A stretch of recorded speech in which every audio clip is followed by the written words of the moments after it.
Alright students, welcome to my channel Learn English with NM। आज NM sir क्या है? आज NM सर आपको बताएंगे बहुत interesting facts about vocabulary.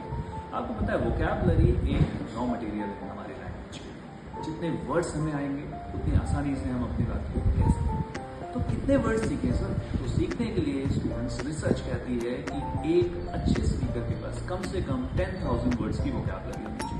10,000 words, अरे घबराइए मत, इसमें से कुछ वर्ड्स आपको, कुछ नहीं बहुत सारे वर्ड्स आपको ऑलरेडी आते हैं। तो फिर क्या करें?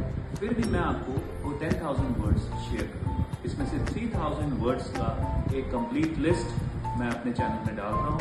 वो इजीली इंटरनेट पे भी अवेलेबल है। ये वर्ड्स वो हैं जो वर्ल्ड ओवर लोग यूज करते हैं। So if you learn these words, if you use these words, you can easily speak English effectively in any part of the world, right? तो इनको सीखिए, करिए, अच्छे से लर्न करिए, प्रैक्टिस करिए, and if you face any problem, do consult. Okay? Happy learning.